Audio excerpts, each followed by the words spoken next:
Hello students, welcome back to our class. In previous video we have seen full explanation of basket full of moonlight.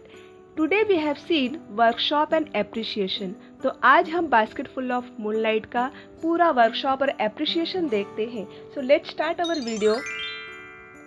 First of all we see the factual activities, factual type of questions. It is given your textbook left side.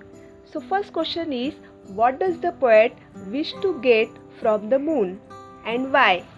Answer, the poet wished to get basketful or two baskets of moonlight from the moon so that he can sow the seed of moonlight to the dark path from the city to his village.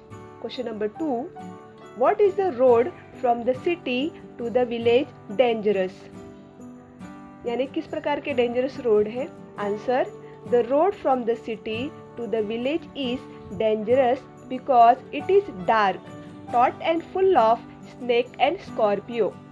Next question, question number 3. Why does the poet want his father home early? Answer, the poet wants his father home early because the poet misses his father's presence every night. It is a natural feeling of a poet to his love for his father. Last question, question number 4. How do you spend your evening time with your family members?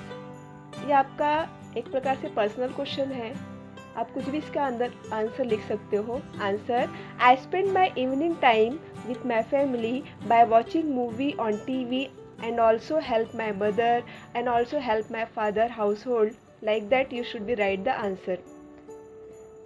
Next we see your textbook page number 19. English workshop. First question is just like a fill in the blanks. Complete the following sentence with the help of the poem. आपको कविता के आधार पे ये जो खाली स्थान दिया है, fill in the blanks दिया है, उसे भरना है. So let's see the first A.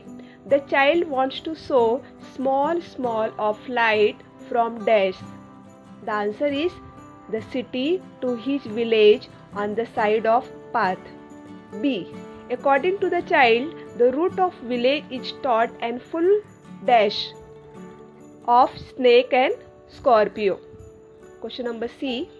The child want to basket full of moonlight on dash. Answer is lawn.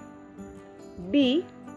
The child wants to light the dark route so that his dash.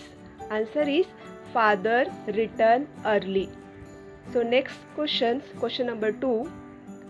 Write down the describing words used for the following nouns. यानी आपको describing words के साथ आपको noun use करना है. Noun you know that संज्ञा. तो जैसे यहाँ पर क्वेश्चन में आपका है मून. मून के पहले वर्ड्स क्या आया है? स्मॉल. तो आंसर आएगा स्मॉल मून. रूट, रूट के पहले है टॉट. और विलेज, विलेज के पहले आपका आएगा जो नाउन वर्ड से डिस्क्राइबिंग वर्ड है वो है माय और होल. बास्केट, बास्केट के पहले टू. तो ये हमारा हो गया describing word. Use the following noun. Question number 3. The child in the poem wants to solve the problem of his village how can. यानी इस पोएम का जो चाइल्ड है अपने विलेज के प्रॉब्लम्स को सॉल्व करना चाहता है. The child solve with the following wishes. Answer your notebook. और उसके कुछ विश है, इसको प्रॉब्लम को इस प्रकार से सॉल्व करें.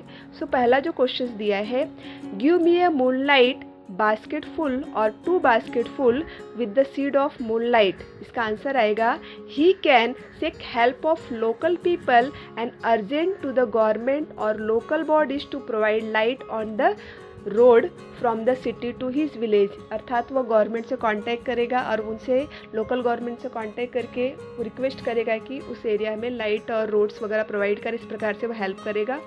Next B. I want to the dark route so that my father return early.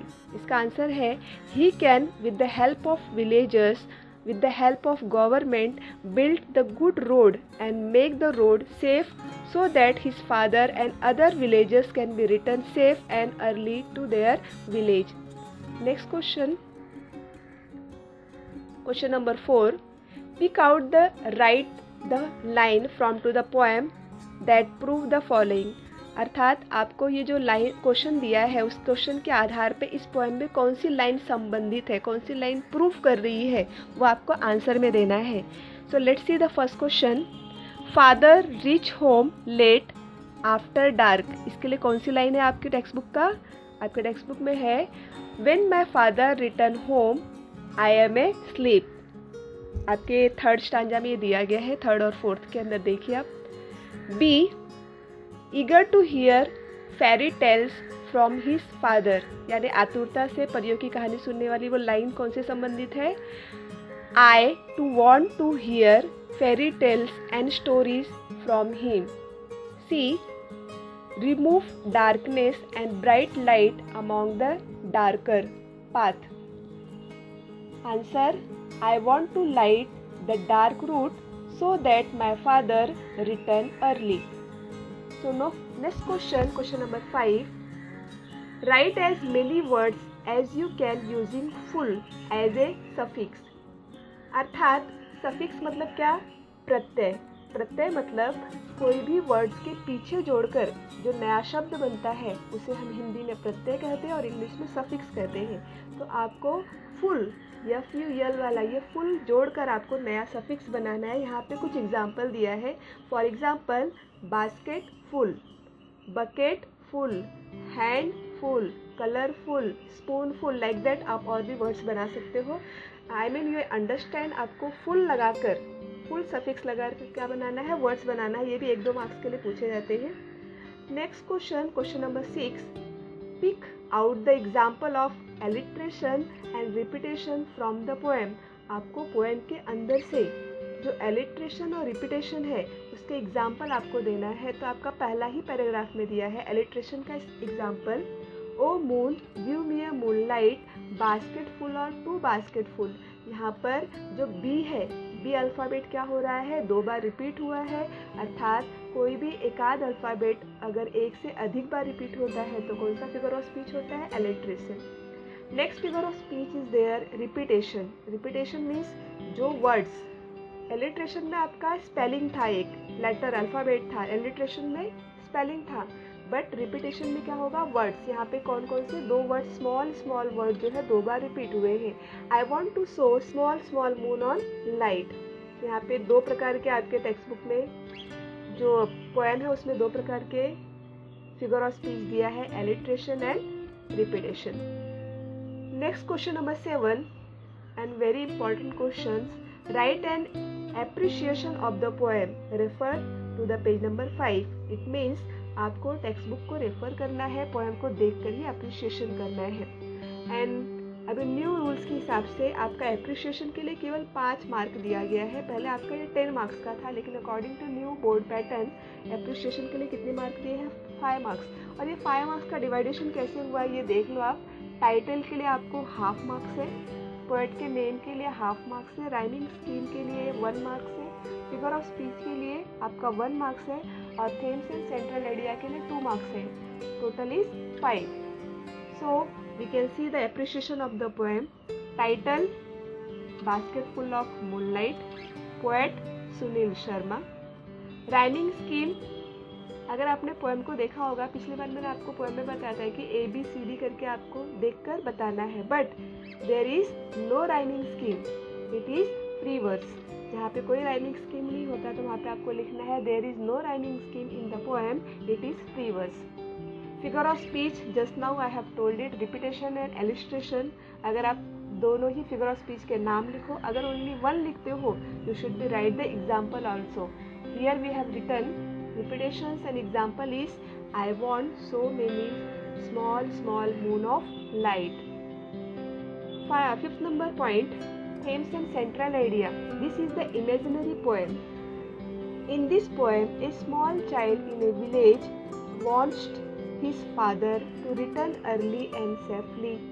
The child requests to the moon to give seeds of moonlight to sow them to lighten of dark route from the city to his village.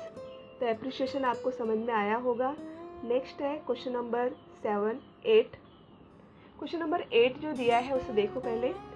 Right an imaginary letter to the moon. आपको एक imaginary letter लिखना है, एक काल्पनिक पत्र लिखना है। किसको लिखना है? चांद को लिखना है। To convey your feelings about it with your partner. The letter using to the poem as the basis of a letter supporting point. आपको एक ऐसी काल्पनिक पत्र लिखना है, चांद को लिखना है और यहाँ पे नीचे कुछ पॉइंट्स दिए हैं। उस पॉइंट्स को आधार लेकर, उस पॉइंट्स के आधार पे आपको लेटर लिखना है।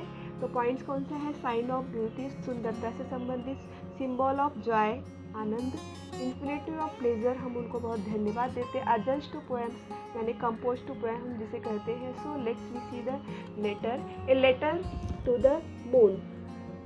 First of all you write the address. कौन लेटर लिख रहा है? नितिन मोरे, नवी मुंबई। डेट है 20 जुलाई 2020। और किसको लिख रहे हैं? डियर चंदा मामा, हाउ आर यू। इस प्रकार से आपको स्टार्ट करना है। लेटर देखिए। Dear, you are the sign of love and beauty. हमने फर्स्ट पॉइंट कवर किया। Not only for children like us but also for to the grown ups. You are the one who looks after all the living things on the earth and give joy to all of them. Next है, your cool light guide the travelers at night. Your cool light give us comfort and soothes our body and soul. Mother sing your songs, यानी माँ लोरी भी गाती है तब बच्चे सो जाते हैं। Songs to make children sleep. Your beauty inspire the poet and musician to compose the songs without your presence. Who will write to lullaby? यहाँ पे lullaby का मतलब लोरी है। For us. Who will write romantic poem at you? फिर आपको ending करना है। चंदा मामा be with us all the time. Fill our heart with your beauty, love and presence of appreciation. With basket full of love, your lovingly nephew. आपका वो भांजा जो है, क्योंकि हम चंदा को मामा बोलते हैं ना, इसलिए यहाँ पे लिखा है नेफ्यू नितिन मोरे। ये आपका क्वेश्चन नंबर 8 कंप्लीट हो गया। Question number 9, discuss with your friends, brother, sister, your class teacher, classmate. Write your list to wishes, make your village, town, city, people happy. आपको अपने फ्रेंड से, भाई से, बहन से या किसी से भी डिस्कशन करना है और आपका विश लिखना है कि आपके सिटी के जो लोग हैं, टाउन के लोग हैं, विलेज के लोग को हैप्पी कैसे कर सकते हो। You can be use the following words. और आपको ये जो पॉइंट्स दिया है इसका भी आप इस्तेमाल कर सकते हो या इसका बिना इस्तेमाल किए भी आप लिख सकते हो।